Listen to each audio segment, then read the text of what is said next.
امیہ ابن خلف مکے کے سرداروں میں سے ایک اہم سردار تھا جو کفر اور شرک کا بہت بڑا پیشوا اور اسلام اور مسلمانوں کے حق میں روئے زمین کا ایک بہت بڑا شیطان تھا۔ ایک دن اس کو پتا چلا کہ اس کے کسی غلام نے بتوں کو پوجنے سے انکار کر کے کسی اور کو معبود بنا رکھا ہے۔ اس نے غلام کو فوراً بلا کر یہ پوچھا کہ میں نے سنا ہے کہ تم نے کوئی اور معبود بنا لیا ہے، سچ سچ بتاؤ کہ تم کس کی عبادت کرتے ہو؟ غلام نے کہا کہ محمد صلی اللہ علیہ وآلہ وسلم کے خدا کی۔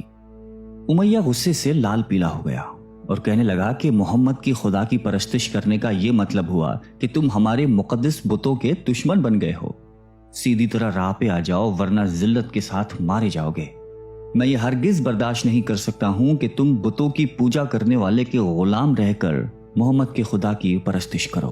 وہ غلام جو توحید کا سچے دل سے شیدائی ہو چکا تھا، اس نے بے دھڑک امیہ کو جواب دیا کہ میرے جسم پر تو تمہارا زور چل سکتا ہے، لیکن میں اپنا دل اور اپنی جان محمد صلی اللہ علیہ وآلہ وسلم اور اس کے خدا کے پاس رکھ چکا ہوں۔ اب اللہ کی عبادت ہی میری زندگی کا مقصد ہے اور تمہارے خود سے بنائے ہوئے بتوں کو پوجنا میرے بس کی بات نہیں ہے۔ یہ جواب سن کر امیہ بن خلف غیظ و غضب سے دیوانہ ہو گیا۔ ایک غلام نے اسے بے دھڑک جواب دے دیا تھا۔ اس نے کڑک کر کہا کہ اچھا تو پھر اپنی بے دینی کا مزہ چکھ، دیکھوں گا میں کہ محمد اور اس کا خدا تجھے کیسے بچاتے ہیں۔ امیہ کے تشدد شروع ہو گئے۔ مکہ کی زمین گرمی کے سبب بڑی مشہور تھی۔ امیہ اپنے غلام کو دوپہر کی تپتی دھوپ میں زمین پر لٹا کر سینے پر بھاری پتھر رکھ دیتا تھا کہ وہ کروٹ نہ لے سکے، پھر کہتا تھا کہ محمد کے دین سے باز آ جاؤ، لیکن اس ظلم کے باوجود بھی اس غلام کے منہ سے سوائے احد کے کچھ نہیں نکلتا تھا۔ امیہ مزید غضبناک ہو کر اذیتیں مزید بڑھاتا جاتا۔ ایک مرتبہ تو امیہ نے ظلم کی انتہا کر دی۔ پورا ایک دن اور پوری ایک رات غلام کو بھوکا پیاسا رکھا اور تپتی ہوئی ریت پر لٹا کر اسے تڑپنے کا تماشا دیکھ رہا تھا۔ اس کی یہ کوشش بھی غلام کو حق سے نہ ہٹا سکی۔ آخر تھک ہار کر امیہ نے مکے کے بدماش لڑکوں کو بلایا اور ان سے کہا کہ اس غلام کو اتنی اذیتیں دو کہ یہ محمد اور اس کے خدا کا نام لینا بھول جائے۔ یہ لڑکے امیہ کی خوشی حاصل کرنے کے لیے اس بے بس غلام کو بری طرح مارتے پیٹتے تھے۔ جسم کے کپڑے اتروا کر لوہے کی چادریں پہنا کر تپتی دھوپ میں کھڑا کر دیتے تھے، لیکن غلام کی زبان سے احد کے سوا کچھ نہیں نکلتا تھا۔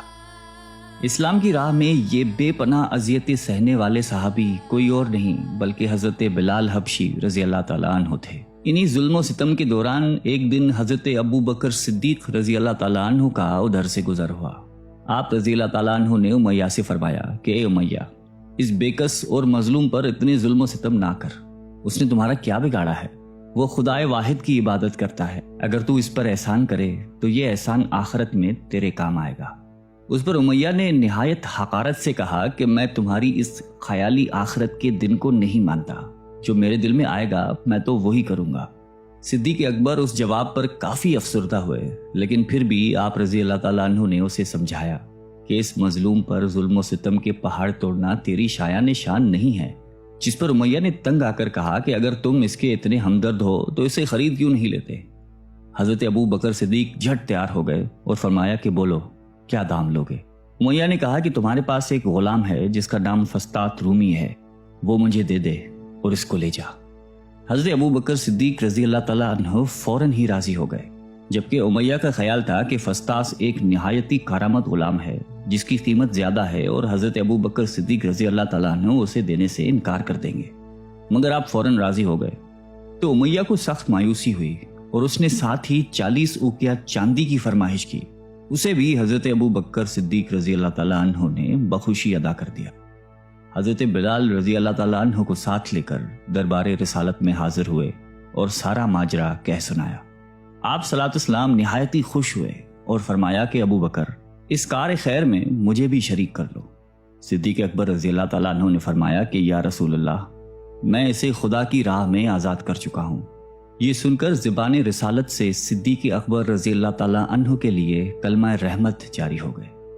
حضرت بلال رضی اللہ تعالیٰ عنہ نے اس غلامی میں 28 سال گزار دیے، لیکن آپ چونکہ نہایتی نیک اور پاکیزہ طبیعت کے تھے لہذا جب حضرت صلی اللہ علیہ وآلہ وسلم نے دعوت توحید دی تو آپ نے فوراً اسے قبول کر لیا، اور یوں آپ سابقون الاولون کے مقدس جماعت میں شامل ہو گئے۔ رہائی پانے کے بعد حضرت بلال ہمیشہ آپ صلی اللہ علیہ وآلہ وسلم کی خدمت میں حاضر رہتے تھے اور دل و جان سے نبی پاک صلی اللہ علیہ وآلہ وسلم کی خدمت بجا لاتے۔ آپ صلی اللہ علیہ وسلم حضرت بلال کو کسی بھی چیز کا حکم دیتے تو آپ اپنی جان بھی لڑا دیتے۔ غزوہ بدر سے لے کر غزوہ تبوک تک تمام غزوات میں شامل رہے، لیکن حضرت بلال کی اسلام کے لیے سب سے بڑی خدمت اور ان کے لیے سب سے بڑی سعادت اسلام کا سب سے پہلا مؤذن ہونا ہے۔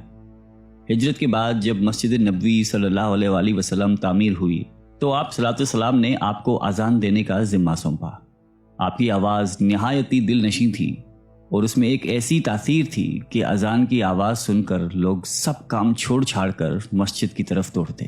8 ہجری میں جب مکہ فتح ہوا تو کعبے کو بتوں سے پاک کرنے کے بعد آپ صلی اللہ علیہ وسلم نے حضرت بلال سے فرمایا کہ اے بلال، کعبے کی چھت پر کھڑے ہو کر اذان دو، اور یہ مبارک سلسلہ حضور صلی اللہ علیہ وآلہ وسلم کی حیات مبارکہ تک اسی محبت اور عقیدت کے ساتھ جاری رہا۔ لیکن 11 ہجری میں جب آپ صلی اللہ علیہ وسلم نے سفر آخرت اختیار کر لیا تو اس عاشق رسول صلی اللہ علیہ وآلہ وسلم پر غم کا پہاڑ ٹوٹ پڑا، اور مدینے میں رہنا اب آپ کے لیے دشوار ہو گیا۔ آپ کو ہر وقت پیارے نبی صلی اللہ علیہ وآلہ وسلم کی یاد ستاتی رہتی تھی۔ آپ صلی اللہ علیہ وسلم سے آپ نے سنا ہوا تھا کہ مومن کے لیے سب سے افضل عمل جہاد فی سبیل اللہ ہے، لہٰذا آپ رضی اللہ تعالیٰ عنہ خلیفہ اول حضرت ابو بکر صدیق کی خدمت میں حاضر ہوئے اور جہاد پر جانے کی اجازت طلب کی، لیکن حضرت ابو بکر صدیق رضی اللہ تعالیٰ عنہ نے آپ کو خدا کا واسطہ دے کر کہا کہ مجھے اس بڑھاپے میں تنہا چھوڑ کر مت جاؤ۔ تو حضرت بلال نے اس شرط پر ابو بکر صدیق رضی اللہ تعالیٰ عنہ کی بات مان لی کہ اب وہ رسول اللہ کے بعد کسی کے لیے اذان نہیں دیں گے۔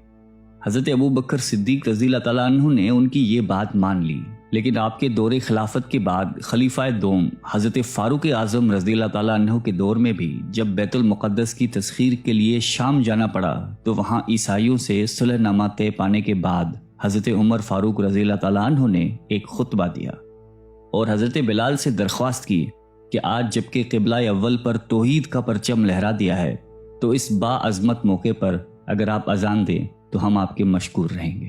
حضرت بلال نے یہی اذان دینی شروع کی تو صحابہ کرام کو عہد نبوی کی مبارک یاد تازہ ہو گئی اور ان پر رخت طاری ہو گئی۔ شام کے معرکے کے بعد حضرت بلال نے شام ہی کے ایک گاؤں میں رہائش اختیار کر لی، کیونکہ مدینے میں ہر وقت آپ کو آپ صلی اللہ علیہ وسلم کی یاد ستاتی رہتی تھی۔ لیکن ایک دن آپ نے خواب میں آپ صلی اللہ علیہ وسلم کی زیارت کی۔ آپ ان سے فرما رہے تھے کہ اے بلال، کیا ابھی وقت نہیں آیا کہ تم ہماری زیارت کے لیے آؤ؟ اس خواب نے آپ کو بہت تڑپا دیا اور آپ بےتاب ہو کر فوراً مدینے روانہ ہوئے۔ مدینے پہنچ کر حضرت بلال نے روزہ اقدس پر حاضری دی اور اس درد سے روئے کہ حاضرین بھی اشکبار ہو گئے۔ وہیں حضرت امام حسن رضی اللہ تعالیٰ عنہ اور حضرت حسین رضی اللہ تعالیٰ عنہ بھی موجود تھے۔ نانا کے پیارے نواسوں کو آپ نے اپنے ساتھ چمٹایا اور بے تحاشا چومنے لگے۔ حضرت حسن رضی اللہ تعالیٰ عنہ اور حسین رضی اللہ تعالیٰ عنہ نے آپ سے اذان فجر کی فرمائش کی، بھلا اس میں رد کرنے کی کہاں گنجائش تھی۔ اگلے دن جب فجر کا وقت ہوا تو آپ نے اذان دینی شروع کی۔ لوگوں کی عہد رسالت کی یاد تازہ ہو گئی اور لوگ اس طرح روتے ہوئے مسجد کی جانب چلنے لگے جیسے کہ نبی پاک صلی اللہ علیہ وآلہ وسلم کا دور واپس آ گیا ہو۔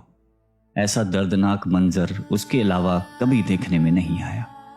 حضرت بلال حبشی رضی اللہ تعالیٰ عنہ نے 60 سال کی عمر میں وفات پائی۔ آپ کا مزار دمشق میں ہے۔ آپ کو دربار رسالت میں خاص مقام حاصل تھا۔